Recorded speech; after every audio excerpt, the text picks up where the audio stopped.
नमस्कार. मी डॉक्टर प्रतिभा अंबादास बाहेकर, के वाघ कला वाणिज्य विज्ञान व संगणक विज्ञान महाविद्यालय भाऊसाहेब नगर, तालुका निफाड, जिल्हा नाशिक या महाविद्यालयामध्ये अर्थशास्त्र विभागामध्ये कार्यरत आहे. आज आपण आपल्या लेक्चरमध्ये सार्वजनिक खर्चाची तत्त्वे या विषयासंदर्भात आपण अभ्यास करणार आहे. आता सार्वजनिक खर्च या संदर्भात जर आपण अभ्यास केला तर सार्वजनिक म्हणजे इथे सार्वजनिक म्हणजे सरकार हा शब्द या ठिकाणी आपल्याला गृहीत घ्यायचा आहे. सार्वजनिक खर्च म्हणजे सरकारकडून केला जाणारा जो खर्च आहे हा खर्च म्हणजे सार्वजनिक खर्च. आता हा खर्च करण्यासाठी सरकारने करामार्फत उत्पन्न मिळवलेलं असतं. सरकार काय करत असतं? करामार्फत उत्पन्न मिळवतं आणि मिळालेल्या या उत्पन्नामधून सरकारकडून खर्च केला जातो. आता आपण सार्वजनिक खर्च म्हणजे काय तर याची व्याख्या बघूया. बघा, व्याख्या सांगितलेली आहे.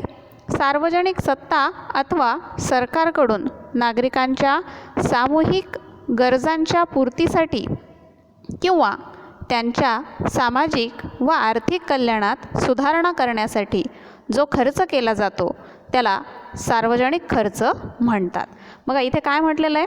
सार्वजनिक सत्ता. आता सार्वजनिक सत्ता हा शब्द जर आपण विचारात घेतला किंवा सरकार, तर आपण लोकशाही देश आहे. या लोकशाही देशामध्ये सरकारचं या ठिकाणी विकेंद्रीकरण घडून आलेलं आहे. आपल्याकडे बघा, केंद्र सरकार, राज्य सरकारच्याही खाली स्थानिक स्वराज्य संस्था येतात. त्याच्यामध्ये महानगरपालिका, नगरपालिका, ग्रामपंचायत या सगळ्यांचा समावेश सरकार या संकल्पनेमध्ये केला जातो. मग असं जे हे सरकार आहे, या सरकारकडून काय केलं जाणार आहे? नागरिकांच्या सामूहिक गरजांच्या पूर्तीसाठी सामूहिक गरजा म्हणजे काय की एकत्रितरित्या त्या गरजा आपल्याला समाजाच्या पूर्ण करता येऊ शकणार आहे. म्हणजे दळणवळण वाहतुकीसाठी रस्ते ज्याचा वापर सगळे करणार आहे. त्याच्यानंतर रस्त्यावर लाईट्स असणार आहे, पाणी पुरवठ्याची सुविधा असणार आहे, वीज पुरवठ्याची सुविधा असणार आहे, सार्वजनिक आरोग्य सेवा केंद्र आहे, शिक्षण आहे. या सामूहिक गरजा आहे आपल्या. या सामूहिक गरजांच्या पूर्ततेसाठी म्हणजे या सामूहिक गरजा पूर्ण करण्यासाठी, त्याचबरोबर सामाजिक आणि आर्थिक कल्याणात सुधारणा करण्यासाठी जो खर्च सरकारकडून केला जाणार आहे त्याला काय म्हटलं जातं? सार्वजनिक खर्च असं म्हटलं जातं. मग ह्या ज्या काही सगळ्या सेवा सुविधा सरकार आपल्याला प्रदान करते, या सगळ्या सेवा सुविधा प्रदान करण्यासाठी आपल्याला जो खर्च सरकारला करावा लागतो त्याला सार्वजनिक खर्च असं म्हटलं जातं. मग आता हा जो सार्वजनिक खर्च आहे हा खर्च करण्यासाठी करामार्फत सरकारने उत्पन्न प्राप्त केलेलं असतं. आता प्राप्त केलेलं हे उत्पन्न करामार्फत सरकारने घेतलेलं आहे. कर जनतेकडनं सरकारला दिले जातात, त्यासाठी आपल्याला त्याग करावा लागतो आणि म्हणून करामार्फत घेतलेलं जे हे उत्पन्न आहे या उत्पन्नाचा योग्य वापर केला गेला पाहिजे. म्हणून त्या ठिकाणी योग्य स्वरूपामध्ये सरकारने खर्च करावा आणि म्हणून खर्च करत असताना योग्य स्वरूपाची तत्त्व या तत्वांचा विचार करूनच सार्वजनिक खर्च करण्यात यावा. अशी जी काही तत्त्व आहे त्या तत्वांचा आता आपण अभ्यास करणार आहे. विविध अर्थशास्त्रज्ञांनी सार्वजनिक खर्चाची जी वेगवेगळी तत्त्व सांगितली या सर्व तत्वांचा याच्यामध्ये आपण अभ्यास करणार आहे. डॉक्टर डाल्टन, प्राध्यापक पिगू, प्राध्यापक अडारकर या 2 ते 3 अर्थशास्त्रज्ञांनी पहिलं सार्वजनिक खर्चाचं तत्त्व या ठिकाणी सांगितलं आहे, महत्तम सामाजिक लाभ. बघा, महत्तम सामाजिक लाभ, महत्तम म्हणजे काय? जास्तीत जास्त. सामाजिक लाभ म्हणजे समाजाचं हित साध्य करता आलं पाहिजे. समाजाचं महत्तम हित साध्य होईल अशा रीतीने सरकारने खर्च केला पाहिजे. मग याच्यासाठी केला जाणारा जो काही खर्च आहे हा खर्च कसा असणार आहे की ज्याचा संपूर्ण समाजाला फायदा आपल्याला झाला पाहिजे. किंवा खर्च करत आहे सरकार त्याच्यामुळे विशिष्ट गटातल्याच लोकांना फायदा होतो आहे, काही लोकांना होतच नाही त्याचा फायदा, असं नव्हे, तर संपूर्ण समाजाला ज्या खर्चामुळे हित प्राप्त होणार आहे, फायदा होणार आहे, ज्याचा लाभ सर्वांना मिळणार आहे, असा खर्च करणं हे सरकारचं कर्तव्य आहे. काय आहे ते? सरकारचं कर्तव्य आहे. समाजाच्या ज्या एकूण गरजा आहे या गरजांच्या पूर्ततेसाठी राज्यांची गरज असते आणि त्यामुळे सामूहिक किंवा सामाजिक महत्तम हित साध्य करणं हे सार्वजनिक खर्चाचं आधारभूत तत्त्व असल्याचं या ठिकाणी सांगितलं जातं. आता उदाहरणार्थ उत्पादन वृद्धी, परकीय आक्रमणापासून संरक्षण, अंतर्गत सुव्यवस्था, आर्थिक विषमतेत घट घडवून आणणं, ही जी काही आपली उद्दिष्ट आहे, आर्थिक आणि सामाजिक उद्दिष्ट जी काही आहे, ही उद्दिष्ट पूर्ण करण्यासाठी सरकारला खर्च करावा लागतो आणि या सगळ्या उद्दिष्टांसाठी किंवा या सगळ्या उद्दिष्टांमुळे समाजातील प्रत्येक व्यक्तीला लाभ प्राप्त होणार आहे. मग खर्च कसा करायचा की ज्याच्यामुळे जास्तीत जास्त हित आपल्याला साध्य करता येऊ शकेल. समाजामध्ये कमीत कमी त्यागाची भूमिका असून जास्तीत जास्त लाभ जिथे आपल्याला प्रस्थापित करता येतात असा खर्च सरकारने केला पाहिजे. म्हणजे पैसा उभारत असताना करावा लागणारा त्याग कमी असला पाहिजे, परंतु त्या त्यागाच्या तुलनेमध्ये सरकारने जो खर्च केलेला आहे त्या खर्चामार्फत मिळणारे जे लाभ आहे हे लाभ अधिक असले पाहिजे आणि असे लाभ जिथे आपल्याला अधिक असतात तिथे सरकारने खर्च करावा. दुसरा घटक सांगितलेला आहे मितव्ययता. बघा काय सांगितलेलं आहे? मितव्ययता. आता मितव्ययता या शब्दाचा समानार्थी मराठी दुसरा शब्द म्हणजे काटकसर. आपण म्हणतो ना काटकसर करायला पाहिजे. ह्या तत्त्वाचं पालन सरकारने सुद्धा करायला पाहिजे. जसं हे खाजगी आयव्ययामध्ये असतं तसं सार्वजनिक आयव्ययामध्ये सरकारने सुद्धा त्याचा अवलंब करायला पाहिजे. आता हे जे तत्त्व आहे या तत्त्वाचं पालन करत असताना त्या ठिकाणी आता हे पालन करायचं, काटकसर करायची म्हणजे सरकारने खर्च कमी करायचा किंवा एखाद्या घटकावरचा खर्चच करायचा नाही असं नाही. तर खर्च करत असताना सरकारने त्या ठिकाणी काय केलं पाहिजे? तर सरकारने त्या ठिकाणी खर्चाचा क्रम निश्चित केला पाहिजे.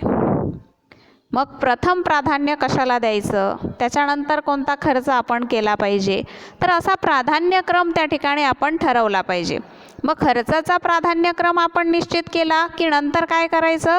खर्चाच्या बाबीनुसार त्या क्रमानुसार निश्चित खर्चाचं प्रमाण केलं पाहिजे. मग त्या कारणासाठी किती खर्च आपण केला पाहिजे ते प्रमाण आपल्याला निश्चित करायचं आहे. हे प्रमाण निश्चित करत असताना तो खर्च कमीत कमी असला पाहिजे. प्रत्येक घटकासाठी जो खर्च आपण करतोय हा खर्च कसा असावा? कमीत कमी स्वरूपाचा तो असला पाहिजे.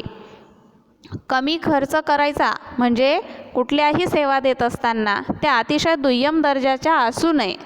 तर आपल्याला सेवा चांगल्या प्रकारे देत असताना अवाढव्य खर्च करू नये किंवा अवास्तव खर्च करू नये. योग्य स्वरूपाचा खर्च त्या ठिकाणी करण्यात आला पाहिजे. म्हणजेच खर्च कमी करायचा म्हणून कुठल्याही कार्याची हानी होऊ नये. नाहीतर आपण जर म्हटलं की आपल्याला एखाद्या नदीवर वाहतुकीसाठी पूल बांधायचा आहे, मग कमीत कमी खर्चात पूल बांधायचा. मग सगळं साहित्य जर आपण लो क्वालिटीचं वापरलं तर दुसऱ्याच पावसाळ्यामध्ये बघा मग टी व्हीवर बातम्या येतात की ह्या नदीवरचा पूल कोसळला, त्या नदीवरचा पूल कोसळला. तर ती सेवा जरी आपण आत्ता तात्पुरती समाजाला पुरवत असलो तरी पुढच्या कालावधीमध्ये जर त्याच्यापासून आपल्याला परत त्याचा तोटाच होणार आहे, म्हणजे एक वर्ष आपण त्याचा फायदा घेतला परंतु दुसऱ्याच वर्षी जर तो नष्ट होत असेल तर आपला खर्च वाया जाणार आहे. असंही होऊ नये. म्हणून म्हणजेच काय तर कुठल्याही प्रकारच्या कार्याची हानी होऊ नये. चांगलं काम करत असताना अवाढव्य अवास्तव खर्च करू नये, तो योग्य प्रमाणातच करता आला पाहिजे. म्हणजे मितव्ययता होय. योग्य स्वरूपामध्ये खर्च करायचा. फक्त आता मितव्ययतेचा जर आपण विचार केला ना तर एकूण जो काही खर्च आहे या एकूण खर्चामध्ये जो प्रशासकीय खर्च असतो या प्रशासकीय खर्चाचं प्रमाण हे कमी असलं पाहिजे. खर्च अनावश्यक कारणासाठी होऊ नये, अनावश्यक प्रमाणात होऊ नये. त्या प्रमाणात समाजाची त्या ठिकाणी हानी होऊ शकते. खर्च योग्य कारणासाठी झाला पाहिजे, योग्य प्रमाणात झाला पाहिजे आणि ज्याच्यामुळे समाजाला हित साध्य करता येईल, समाजाला ज्याचे लाभ प्राप्त होईल अशाच प्रमाणामध्ये सार्वजनिक खर्च सरकारने केला पाहिजे. योग्य कारणासाठी योग्य प्रमाणात खर्च करणं म्हणजेच सार्वजनिक खर्चाची मितव्ययता ह्या तत्त्वाचं पालन करूनच सरकारने सार्वजनिक खर्च करावा. त्यानंतर पुढचं तत्त्व सांगितलेलं आहे मान्यता. आता आपण जर विचार केला तर लोकशाही आहे आणि लोकशाहीमध्ये सरकार हे लोकांचंच असतं. आपण असं म्हणतो की लोकशाहीमध्ये जे प्रशासन आहे हे लोकांचंच असतं. फक्त सगळ्यांना मिळून सरकार चालवू शकत नाही म्हणून लोक काय करत असतात, आपले प्रतिनिधी निवडून देतात आणि निवडून दिलेल्या या प्रतिनिधींमार्फत प्रशासनाचं कार्य त्या ठिकाणी केलं जातं.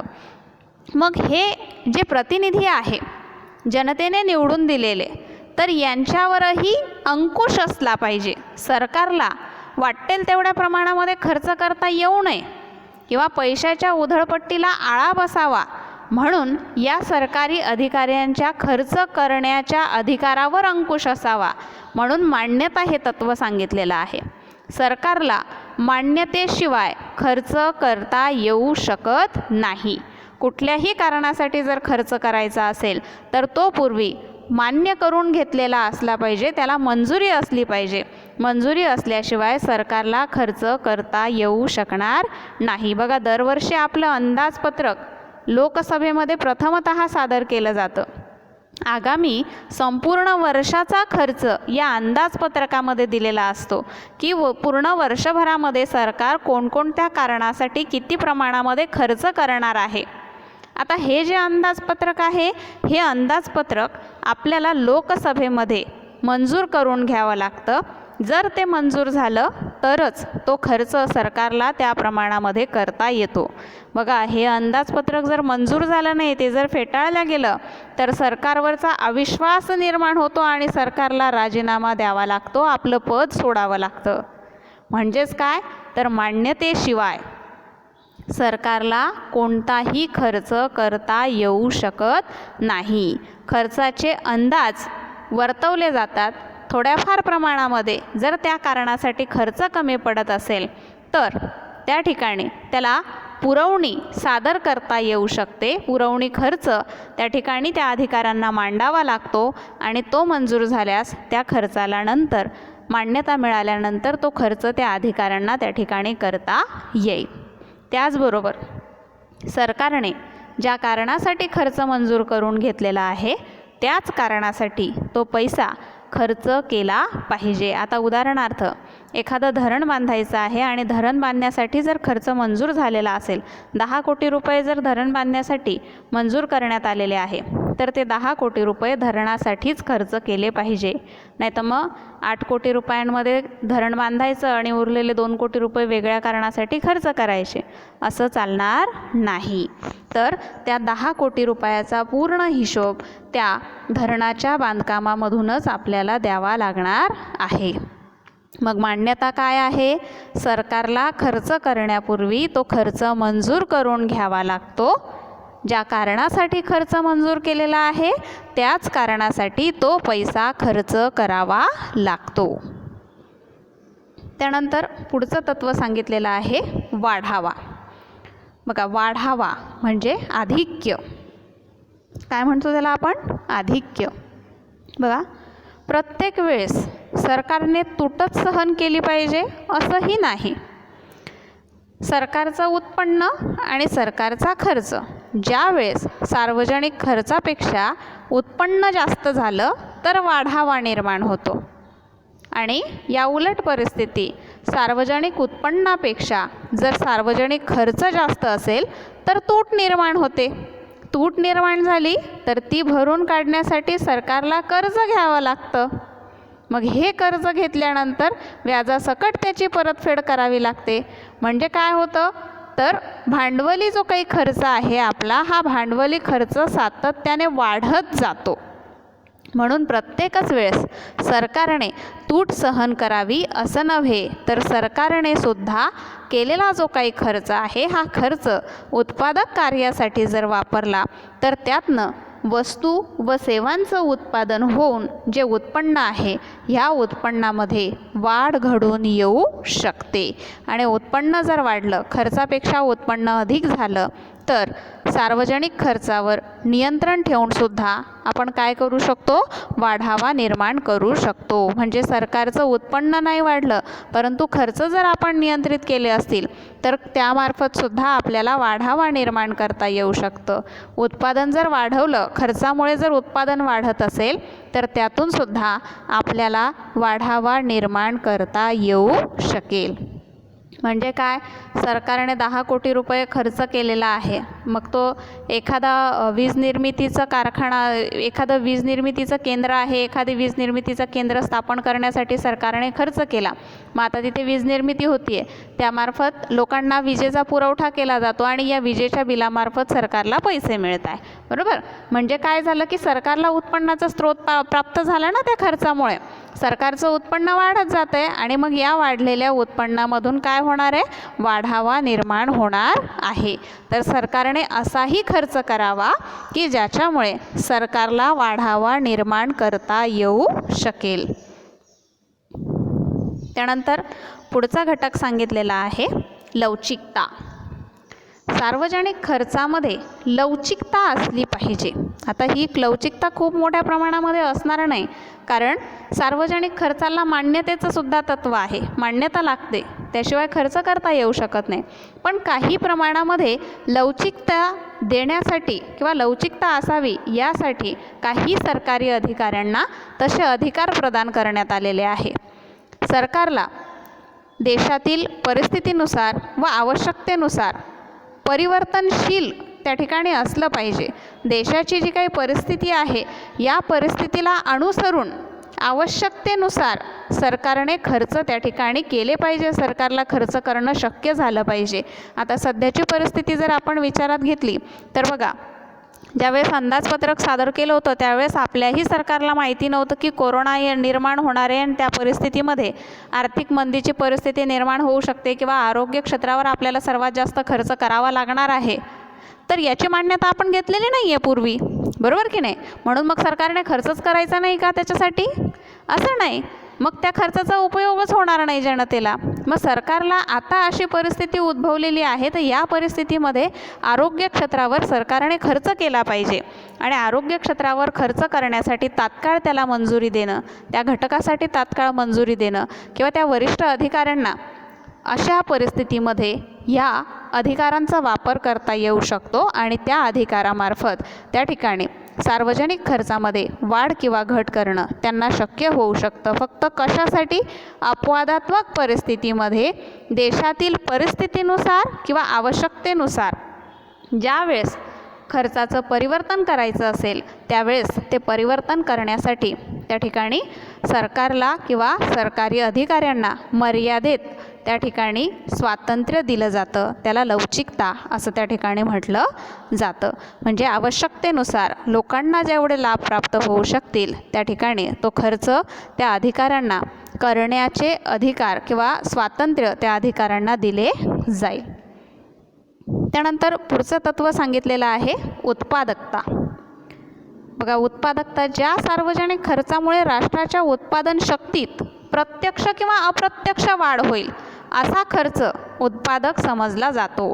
म्हणजे प्रत्यक्ष सरकारने खर्च करून एखादं वीज निर्मितीचं केंद्रच टाकलं पाहिजे तरच उत्पादन वाढतं असं नाही, तर प्रत्यक्ष किंवा अप्रत्यक्ष खाजगी क्षेत्राकडून गुंतवणूक केली जात असेल, खाजगी क्षेत्राकडून काही उद्योजक असतील पण त्यांना जर सरकारकडनं मदत केली जात असेल.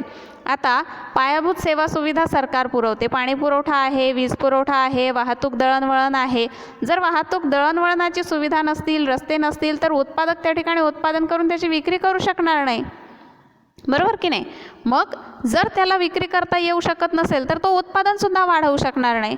म्हणून अशा ज्या काही सेवा सुविधा आहे या सेवा सुविधांमुळे सुद्धा समाजामध्ये उत्पादन वाढणार आहे आणि हे उत्पादन वाढीसाठी खर्च जो काही खर्च आहे हा दळणवळण, वाहतूक, वीज पुरवठा, पाणी पुरवठा, पतपुरवठा हा खर्च उत्पादक कार्यासाठी अप्रत्यक्षपणे मदत करत असतो. अप्रत्यक्षपणे त्या खर्चामार्फत उत्पादनामध्ये वाढ घडून येत असते. सार्वजनिक खर्च खर्चाचं जे काही धोरण आहे हे धोरण कसं असलं पाहिजे, तर उत्पादकता तत्त्वाचं पालन त्यांच्याकडून करण्यात आलं पाहिजे. ज्या सार्वजनिक खर्चामुळे भांडवल वृद्धी, उत्पादन वृद्धी, रोजगार वृद्धी आणि कार्यक्षमतेत वाढ घडून येते असा जो खर्च आहे हा उत्पादक समजला जातो. बरं, आता हा खर्च उत्पादक समजतो आपण, संरक्षण आणि न्यायव्यवस्था, मग हा अनुत्पादक खर्च आहे का, तर नाही, हा पण अनुत्पादक खर्च नाही आहे. कारण देशामध्ये जर शांतता आणि सुव्यवस्था असेल तरच उद्योग आणि व्यवसायाची भरभराट होऊ शकते आणि उद्योग आणि व्यवसायाची भरभराट झाली तरच आर्थिक विकास घडून येऊ शकतो. म्हणून हा खर्चसुद्धा अप्रत्यक्षपणे उत्पादक समजला जातो. म्हणजे खर्च करत असताना आपल्याला लक्षात काय ठेवायचं आहे, सरकारने उत्पादक कार्यासाठी खर्च केला पाहिजे किंवा प्रत्यक्ष किंवा अप्रत्यक्षपणे उत्पादनाला मदत होईल, उत्पादकाला मदत होईल असाच सार्वजनिक खर्च सरकारने करावा. त्यानंतर पुढचा घटक सांगण्यात आलेला आहे समान वितरण. बघा, आता समान वितरण याचा अर्थ असा नव्हे की प्रत्येकाला समान वाटणी.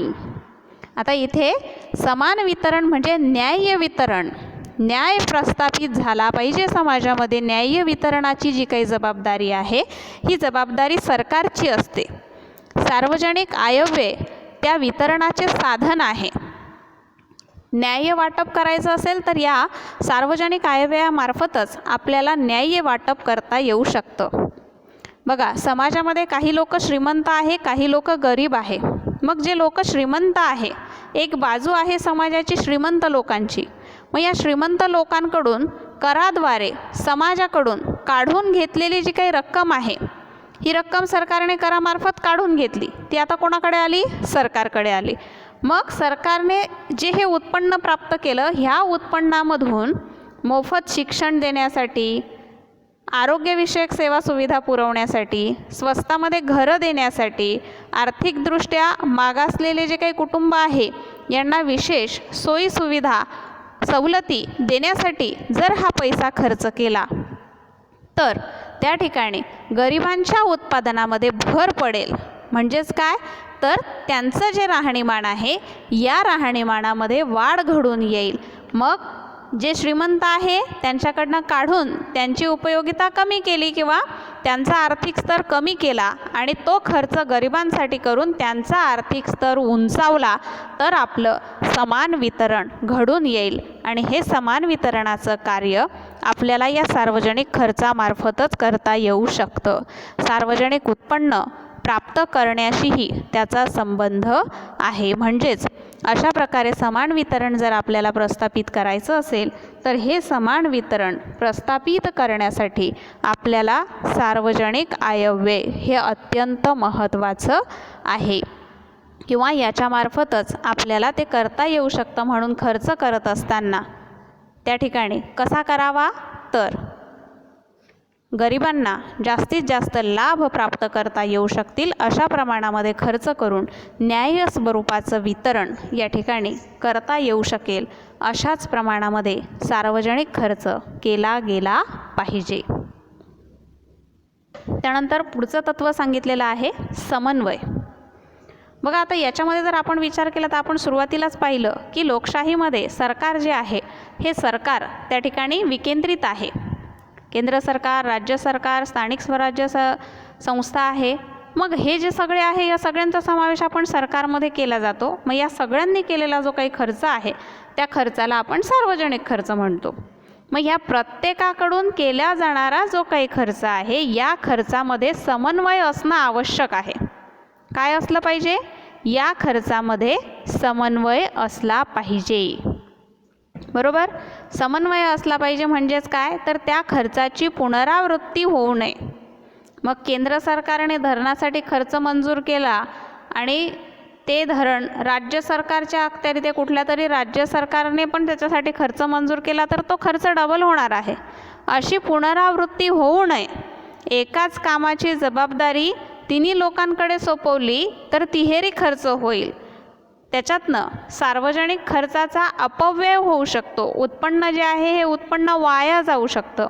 असं होऊ नये हा अपव्यय आपल्याला टाळता आला पाहिजे आणि तो टाळण्यासाठी या तिघांच्याही खर्च धोरणामध्ये समन्वय असला पाहिजे. हा समन्वय साधूनच त्या ठिकाणी सरकारने आपला खर्च करावा. त्यानंतर पुढचा घटक सांगितलेला आहे सोय. सार्वजनिक खर्च हा विशिष्ट कारणासाठी आणि विशिष्ट वेळी करावयाचा असतो. खर्चाचे कारण आणि वेळ देशातील जनतेसाठी गैरसोयीची ठरणार नाही हे सरकारने पाहिलं पाहिजे. जेव्हा सार्वजनिक खर्चाचा महत्तम लाभ समाजाला मिळेल अशी वेळ खर्चासाठी निवडणं आवश्यक आहे. बऱ्याच वेळी आर्थिक वर्षाच्या अखेरीस सर्व सार्वजनिक कामं सुरू केली जातात. बघा, आर्थिक वर्ष संपत आलं की बजेट सादर करायचं असतं, प्रत्येकाला दाखवायचं असतं की आपण हा खर्च केला, या कारणासाठी एवढा एवढा खर्च केला. मग वर्ष संपत आलं की वर्ष संपताअखेरीस ही कामं सुरू केली जातात. त्या खर्चामुळे त्या ठिकाणी समाजाला लाभ प्राप्त होईलच असं नाही, कधीकधी जनतेला त्याच्यामुळे गैरसोयसुद्धा होऊ शकते. असं होऊ नये तर हे खर्च कसे असावे, सोयीचे असले पाहिजे. लोकांच्या जर गैरसोयीचं ठरत असेल तर तो खर्च त्या ठिकाणी योग्य स्वरूपाचा ठरणार नाही. सार्वजनिक खर्च हा योग्य प्रमाणातच असला पाहिजे, लोकांच्या सोयीसाठी असला पाहिजे, त्यातनं लोकांची गैरसोय होऊ नये. अशा पद्धतीने आपल्याला ही सार्वजनिक खर्चाची तत्त्व सांगितली जातात. या तत्त्वांचं जेवढं पालन करणं शक्य आहे त्या सर्व तत्त्वांचं पालन करून सरकारला आपला सार्वजनिक खर्च करावा लागेल किंवा सरकारने हा सार्वजनिक खर्च निश्चित करावा. धन्यवाद. तुम्हाला जर माझा हा व्हिडिओ आवडला असेल तर लाईक अँड शेअर करा.